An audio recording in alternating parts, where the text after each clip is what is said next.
Hi, class. We are here for lesson 28 in module 5. So our work with fractions continues. And in this lesson, we are going to compare fractions with the same numerator. And we're going to do that pictorially, so using pictures.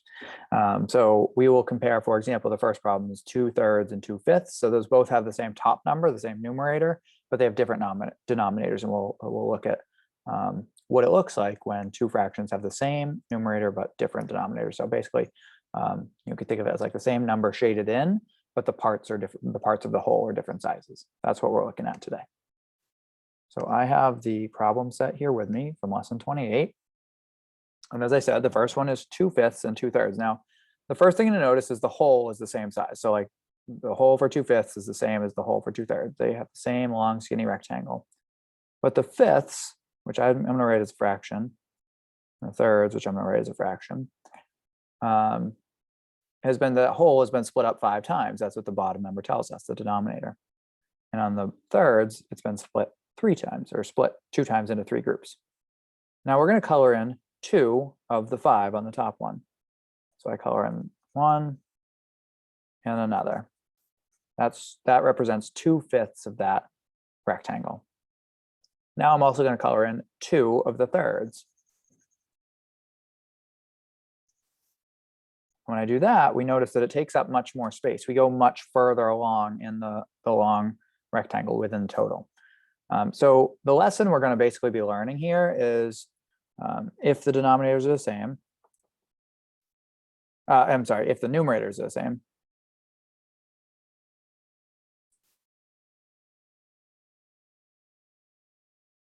the fraction with the smaller denominator is the bigger number. With the smaller denominator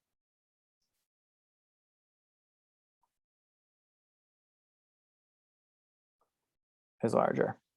And we've talked about that before. That's not new. We talked about that when we compared unit fractions. And unit fractions are really just fractions that have the same numerator and different denominators. In that case, the numerators are all 1.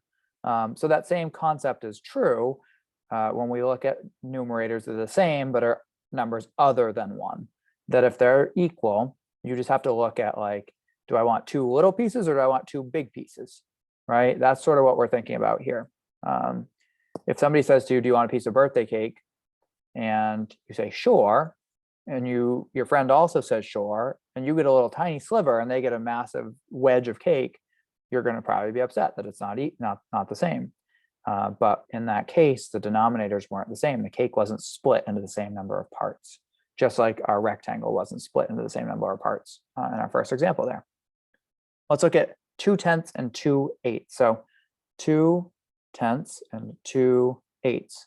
I can already tell you, based on what we just talked about, that this is the larger fraction, right? Oh, I was supposed to circle the larger one each time.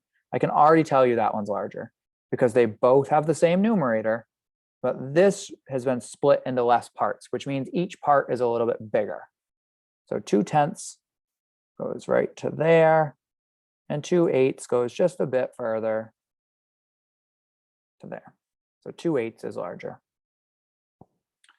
3/4 and 3/8. Same numerators again, but the denominators are different. So if the numerators are the same, I look for the smaller denominator, and that tells me that number is actually bigger. Because in this, I'll continue to use food examples.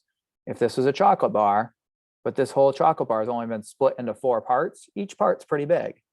If that same chocolate bar were split into 8 parts, those pieces get smaller. So if you get 3 of the big pieces, then you make out pretty good. You get quite a bit of chocolate. But if you get 3 of the smaller portions, the 8ths, you get much less chocolate. So 3/4 is much bigger than 3/8 because, again, 3 large pieces is much bigger than 3 small pieces. And that's how I want you to think about these things is if the numerator is the same, am I getting big pieces or am I getting smaller pieces? Okay, let's look at something with 4/8 and 4/6. So 4/8 and 4/6. Well, they have the same numerator, so we're going to color in the same number on both. It's just a matter of which one has bigger pieces. Well, the 6th have bigger pieces because this whole has been split into less parts. So 4 of these is bigger than 4/8.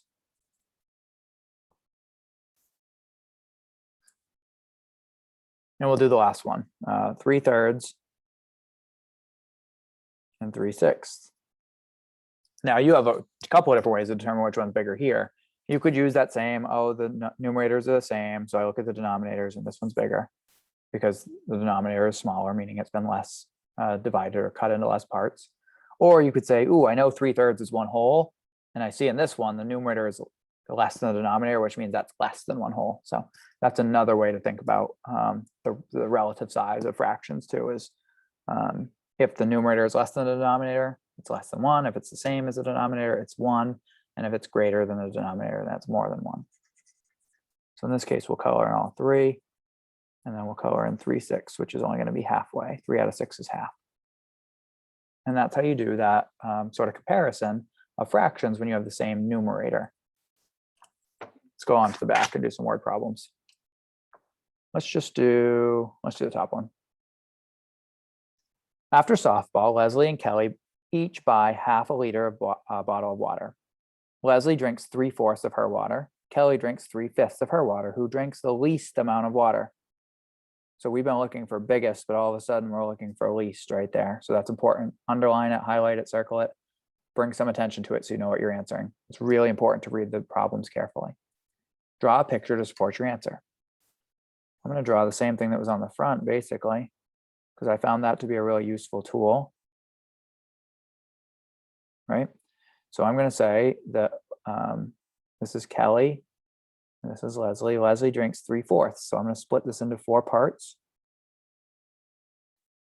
And Kelly splits hers into 5 parts. I didn't divide that very evenly, but it's okay. So actually, we need to move this a little bit or else this problem isn't going to make sense.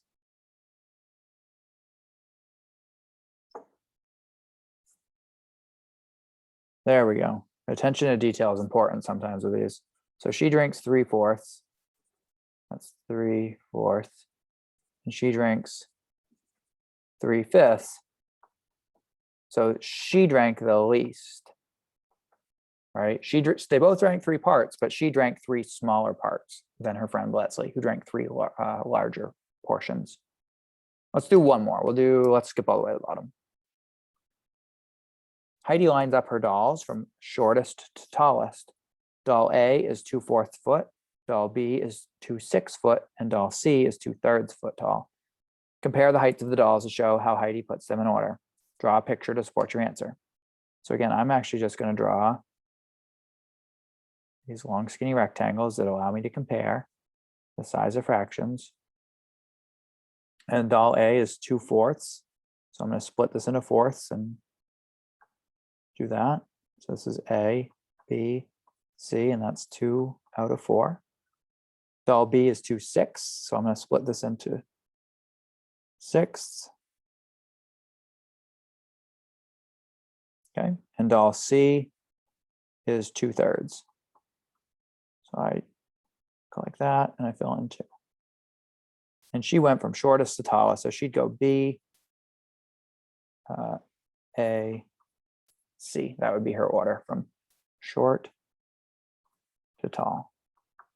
And again, I know that because they all have 2, right? But then we look at the numerator, the denominators. The smaller the denominator, the bigger the fraction, assuming the numerators are equal. So we go that one, then this one, and finally, I'm sorry, I went the wrong way. We go this one first, this one second, and 2/3 third. Okay, guys, that is our work with comparing fractions that have the same numerator using pictures when the denominators are different. And again, the key that I want you to remember is that thing that I wrote on that first page. My camera almost fell on you. If the numerators are equal, the fraction with a smaller denominator is the larger fraction. That's the takeaway from this lesson. That's the thing that I really need you to remember. All right, guys, you did a great job. Keep working hard. We're almost done with this unit. We'll be finishing it up tomorrow, I believe.